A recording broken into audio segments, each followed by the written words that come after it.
और इस जाति व्यवस्था ने एक समुदाय को इतना वंचित कर दिया, उसे मनुष्य मानने से मना कर दिया, कैसे फिर भरोसा करें? अगर आप इस व्यवस्था का दर्द देखना चाहें तो एक फिल्म आई थी करीब 7-8 साल पहले। उस फिल्म का नाम था शूद्र। ये एक ऐसी फिल्म थी जिस फिल्म को चलाने से दिल्ली के सिनेमा हॉल से मना कर दिया, लगभग मना कर दिया। और पहली बार एक कंडीशन रखी गई कि यदि आप इतनी संख्या में SMS करवाएंगे ऑडियंस से कि हम देखना चाहते हैं तो ही हम चलाएंगे, वरना हम नहीं चलाएंगे। संजीव जायसवाल मेरे ख्याल से डायरेक्टर था इसका, यंग सा लड़का था, उसने बड़ी मेहनत से बनाई फिल्म। और हालत यह हुई कि दिल्ली के 1 या 2 थिएटर्स ने सुबह 10 बजे का शो, एक शो रखा सिर्फ। मतलब आमतौर पर फिल्म कौन से शो में चलती है? शाम के शो में चलती है। सुबह 10 बजे कौन फिल्म सुबह सुबह उठा फिल्म देखने चला गया? ऐसा कहाँ होता है? आमतौर पर लोग दिन भर थकने के बाद फिल्म देखने जाते हैं। एक आध शो चला, लेकिन अब ये फिल्म यूट्यूब पे उपलब्ध होगी, तो मेरी आपसे रिकमेंडेशन है कि इस फिल्म को देखिए एक बार। मैं ये नहीं कह रहा कि इस फिल्म में जो बातें वो कितनी ऐतिहासिक है, मैं तो इतिहास का व्यक्ति हूं नहीं, लेकिन यदि वो ऐतिहासिक हैं या वैसी चीजें इतिहास में होती थी अगर, तो इस सब समझ पाएंगे कि जाति व्यवस्था का दंश जिन लोगों ने झेला है उन पर क्या गुजरती होगी, इसका अंदाजा होना चाहिए। तो एक अच्छी फिल्म है उस चीज को समझने के लिए जिससे हमारे समाज का एक हिस्सा लगातार गुजरता है, बुरी तरह से गुजरता है। तो अंबेडकर इतने नाराज हो गए कि अंत में घोषणा कर दी कि मैं हिंदू धर्म छोड़ दूंगा, मरूंगा नहीं हिंदू के रूप में। इसके बाद महात्मा गांधी ने खूब समझाया कि नहीं अंबेडकर ऐसे मत करो, ऐसा थोड़ा ना होता है, हृदय परिवर्तन करवाएंगे हम लोग मिलकर, सबको ठीक करेंगे, तुम चिंता मत करो। अंबेडकर बोले कि आप किससे तो हो नहीं पा रहा इनका हृदय परिवर्तन, 1000 साल में एक व्यक्ति आपके जैसा पैदा होता है, अब हम फिर 1000 साल वेट करेंगे। तो महात्मा गांधी के तर्क उनको संतुष्ट कर नहीं पाए और फाइनली वो आक्रामक रहे। उनका महत्व बढ़ता गया इन सब समुदायों के बीच में। हिंदू महिलाओं के पक्ष में और सब महिलाओं के पक्ष में उनकी जिद थी कि यूनिफॉर्म सिविल कोड आना चाहिए ताकि महिलाओं को उतने ही अधिकार मिल सके जितने अधिकार पुरुषों के हैं। अब मैं जो बताना चाह रहा हूं, हम में से कई लोग अंबेडकर को अनुसूचित जातियों का नेता समझ लेते हैं। मैं उनके बारे में पढ़ाता हूं तो सबसे कहता हूं कि जितनी लड़कियां बैठी हैं, विशेष रूप से हिंदू लड़कियां, सुबह सुबह उठते ही सबसे पहले उनकी मूर्ति पे ना एक फूल चढ़ा दिया कीजिए। अगर अंबेडकर ना होते तो आज आप यहां ना होती, घर में चूल्हा चौका कर रही होती। अंबेडकर का ये महत्व है, भी समझाऊंगा क्या महत्व है। और हिंदू महिलाओं की मुक्ति के लिए जितना काम अकेले अंबेडकर ने किया उतना सब के सब बाकी लोगों ने मिलकर भी नहीं किया, इतना महत्व है उनका। और वो हिंदू शूद्र महिलाओं की बात नहीं कर रहे हैं, वो हर महिला की बात कर रहे हैं। अंबेडकर अगर दबाव न बनाते तो नेहरू शायद हिंदू कोड बिल को टाल जाते। वो टाल नहीं पाए क्योंकि उसके पीछे अंबेडकर अड़े हुए थे। की स्थापना की जिस जनसंघ के बाद बीजेपी बनी उसी से, वो भी उस सरकार में शामिल थे, अंबेडकर भी थे। तो एक तरह से सर्वदलीय सरकार थी। उस सरकार में एक पद अंबेडकर जी को मिला, लॉ मिनिस्टर का। अंबेडकर पीछे पड़ गए नेहरू के। अच्छा ध्यान रखिएगा, हमारे मूल संविधान में आर्टिकल 25 को ध्यान से पढ़िए, जिसमें धार्मिक स्वाधीनता का अधिकार बड़े बड़े पैमाने पर दिया गया है। और यदि आप 25 से 28 तक ध्यान से पढ़ लेंगे तो उसमें यह भी लिखा हुआ है कि धर्म का सुधार करने के लिए किसी विधि को बदला जाता है या बनाया जाता है तो इसे धार्मिक स्वाधीनता के विरोध में नहीं माना जाएगा। अंबेडकर जी को अच्छे से पता था कि जब जब कुछ परिवर्तन होंगे लोग कहेंगे धार्मिक स्वाधीनता के खिलाफ है। अब जैसे 3 तलाक वाला मामला है, मुस्लिम पर्सनल लॉ के समर्थक क्या बोलेंगे? धार्मिक स्वाधीनता। संविधान क्या बोलेगा? धर्म सुधार के लिए ऐसा किया जा सकता है, बात खत्म हो जाएगी। इसलिए पहले लिख के चले गए कि किसी धर्म में सुधार करने के लिए यदि कोई विधि बनती है तो उसे धार्मिक स्वाधीनता की सुरक्षा हासिल नहीं होगी। पर अब वो पीएम से बार बार कह रहे हैं कि भाई जल्दी से हिंदू कोड बिल पास करवाओ। हिंदू कोड बिल क्या है? यूनिफॉर्म सिविल कोड का एक रास्ता है।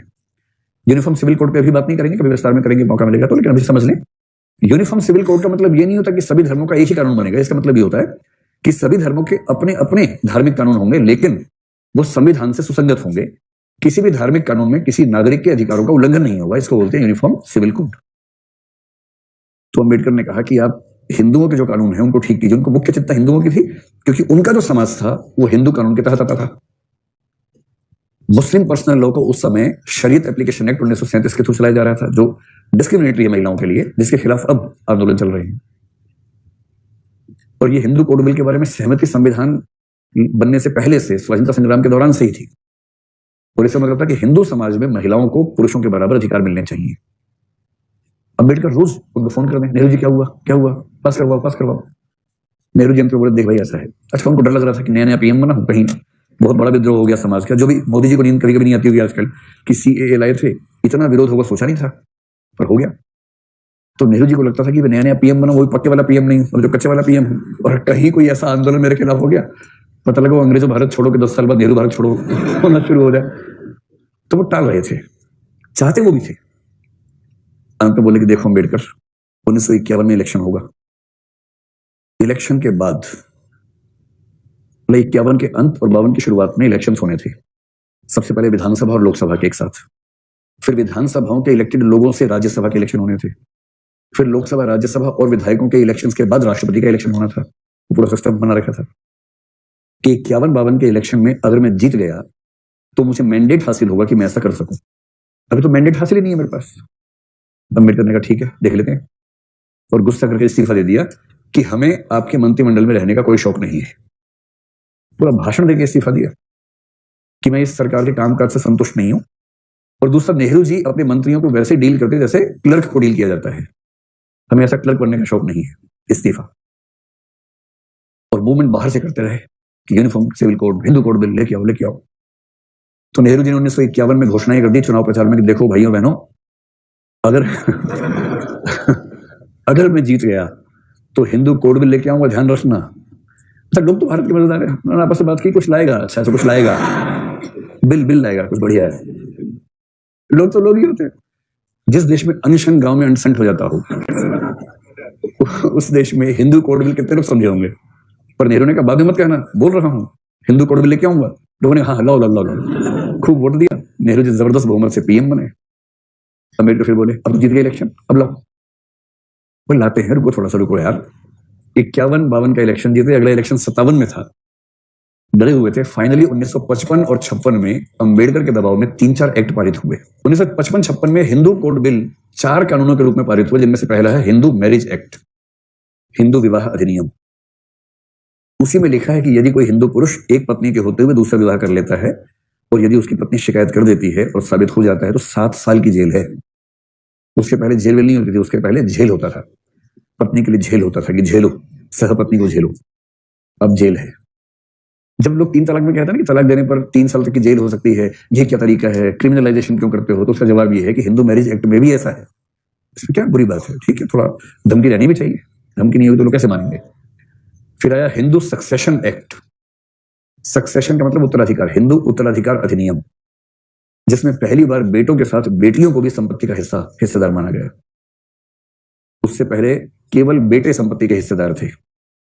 कुछ परंपराओं में, जैसे मिताक्षरा परंपरा में क्या होता है कि बच्चा पैदा होते ही संपत्ति का हिस्सेदार हो जाता है, और दाएं भाग में पेरेंट्स की मौत के बाद बेटा हिस्सा संपत्ति में हिस्सेदार बनता है, लेकिन बनता वही है। पर यह नहीं था कि बेटी को हिस्सा मिलेगा, अब क्या हो गया, संपत्ति में हिस्सा बेटी को भी मिलेगा। हिंदू समाज ने आज तक दिया नहीं हिस्सा, अलग बात है, व्यवस्था कर ली है, मैनेज कर लिया है, लेकिन कम से कम अम्बेडकर जो कर सकते थे वो करवा रहे थे, कानून बनवा गए हैं ऐसा, उस कानून के तहत संपत्ति देना जरूरी है, पर लोग रास्ते निकाल लेते हैं। जैसे महिला आरक्षण पंचायतों में वो रास्ता क्या निकला, सरपंच पति, मुखिया पति, विधायक पति, ये चलता है, ठीक वैसा। एक और एक्ट है, हिंदू एडॉप्शन एक्ट कहते हैं उसको, Hindu adoption and maintenance act, यानी हिंदू दत्तक अधिनियम। किसी बच्चे को गोद लेना हो तो उसके संबंध में क्या अधिकार होंगे, इसको बोलते हैं Hindu adoption and maintenance act. एक हिंदू माइनॉरिटी एक्ट होता है जिसमें बच्चों के अधिकारों की बात होती है। और उसी समय 1955 में एक और एक्ट पारित हुआ, अगर आपने सुना होगा, अस्पृश्यता अपराध अधिनियम कहते हैं, अनटचेबिलिटी ऑफेंस एक्ट कहते हैं। इसी एक्ट को आगे चल के ठीक किया गया 1976 में, जब बना सिविल राइट्स प्रोटेक्शन एक्ट, और इसी एक्ट को और मजबूत किया 1989 में, जब बना एट्रोसिटीज एक्ट। जो एट्रोसिटीज एक्ट का इतिहास है वो शुरू होता है 1955 के अस्पृश्यता अपराध अधिनियम से, जो अम्बेडकर के सामने की बातें हैं, ये सब अपने सामने करवा के गए हैं।